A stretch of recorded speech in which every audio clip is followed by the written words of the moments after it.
मुझे नहीं पता कि आप ये वीडियो कहाँ से देख रहे हैं, कहाँ रहते हैं, किस जगह पर इस वक्त हैं, लेकिन मुझे इस वक्त में आपकी मदद की ज़रूरत है।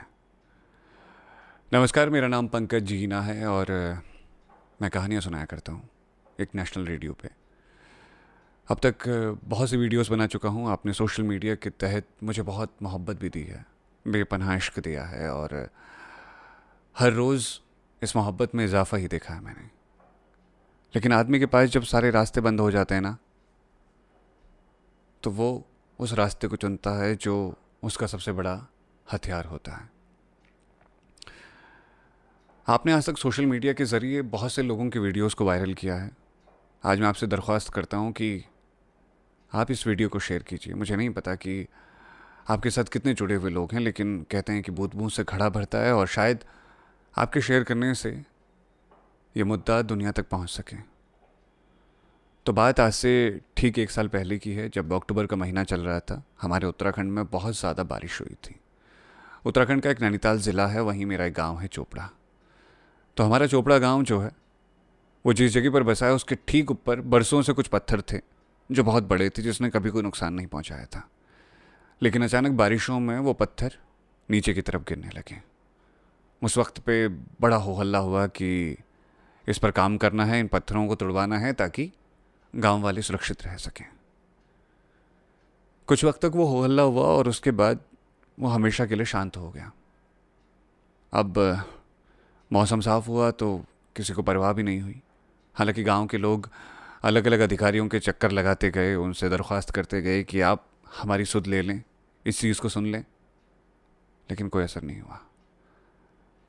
अभी 3 या 4 दिन पहले जब दोबारा से बरसात हुई, बारिशों ने उन पहाड़ियों को दोबारा से खिसका दिया।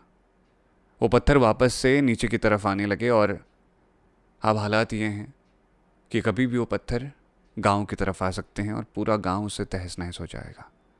वो गांव जहां बचपन देखा है, वो गांव जहां अब भी मेरे माँ बाप रहते हैं, वो गांव जहां मेरी पूरी यादें जुड़ी हैं, मेरी ज़िंदगी जुड़ी हुई है और मेरी जड़ें हैं, जहां मेरे इष्ट देवता हैं, वो सब कुछ ख़त्म हो जाएगा एक ही रात में। फाइलों में और दावों में बहुत बार कहा गया है कि हम ये कर देंगे, हम वो कर देंगे, लेकिन अभी तक कोई फ़र्क नहीं पड़ा है। जिन जनप्रतिनिधियों ने हमेशा ये कहा कि अरे चिंता मत कीजिए, ये हमारी जिम्मेदारी है, अब वो कह रहे हैं कि हमें ज्ञापन सौंपिए। जगह जगह जाकर के हमने ज्ञापन सौंप दिए हैं, हर किसी से गुहार लगा रहे हैं। जो दावे कर दे रहा है, जो वादे कर दे रहा है, हम यकीन मान जा रहे हैं और इंतज़ार करते जा रहे हैं। इंतज़ार करते करते आज 5 दिन से ज़्यादा का वक्त हो गया है, लेकिन कहीं कोई असर नहीं पड़ा है। ऑर्डर आ रहे हैं तो 3 दिन बाद, 4 दिन बाद, 5 दिन बाद के, लेकिन उसके बाद भी कोई असर नहीं पड़ रहा है। अब आप हिसाब लगा लीजिए कि अक्टूबर से कहीं पर कोई परेशानी चल रही है और ये महीना जुलाई का आ चुका है और अभी तक कोई असर नहीं हुआ है।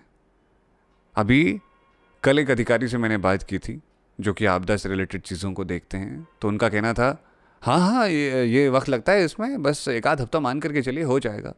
हम कुछ नहीं मांग रहे हैं आपसे, हम सिर्फ ये मांग रहे हैं, आपसे हाथ जोड़ करके कह रहे हैं कि एक भू सर्वेक्षण करवा दीजिए वहाँ पर भूवैज्ञानिकों के द्वारा और उसका सल्यूशन निकाल दीजिए, उसका एक छोटा सा सुझाव दे दीजिए हमको कि हमें क्या करना चाहिए। उन पत्थरों को तोड़ा जा सकता है, तकनीकें बहुत आगे हैं आजकल, और हम अब भी वहीं चल रहे हैं। और ये बहुत सालों से हो रहा है। जब हम अपनी चीज़ों को आगे बढ़ाने की सोचते हैं, जब हम पराए शहर में घर से दूर होकर के इन चीज़ों के बारे में बात कर रहे होते हैं, तो उस वक्त हमारे मन में डर रह रहा होता है कि पता नहीं इस बात का असर क्या पड़ेगा। घर वालों को कोई परेशानी ना हो, घर वालों को कोई दिक्कत ना हो, हर वक्त मन डरा रहता है। माँ बाप पता नहीं कितनी रातों से सोए नहीं हैं, इस बात का डर है कि कब वो न जाने पत्थर आ जाए। और अधिकारी जो आते हैं वो कहते हैं अरे हाँ, आप शिफ्ट हो जाइएगा, स्कूल में शिफ्ट हो जाइएगा। हम अपना घर छोड़ करके स्कूल में शिफ्ट हो जाएं, लेकिन आप उतने समय से एक भी चीज़ को अपने संज्ञान में लाएंगे नहीं और उसके लिए आपको ज्ञापन सौंपना पड़ेगा। हम अपनी गृहस्थी छोड़ करके किसी एक जगह पर शिफ्ट हो जाएंगे, लेकिन आप उस पर कोई कार्यवाही करेंगे ही नहीं, आप उसका कोई सोल्यूशन देंगे ही नहीं। बस आप ये कहेंगे कि गांव खाली करवा दीजिए, हम देखेंगे। आपका देखना बहुत ज़्यादा हो गया साहब। आपके दरवाज़ों पे घंटों खड़े रहते हैं मेरे गांव के लोग, जगह जगह जाकर के गुहार लगा रहे हैं। मैं उस गांव से आता हूँ और मैं हिंदुस्तान भर के रेडियो में कहानियाँ सुनाता हूँ, लेकिन मैं भी मजबूर हो गया हूँ, कुछ नहीं बचा है पीछे। अगर गांव ख़त्म हो गया तो हमारे पास तो कुछ रहने का ठिकाना भी नहीं है।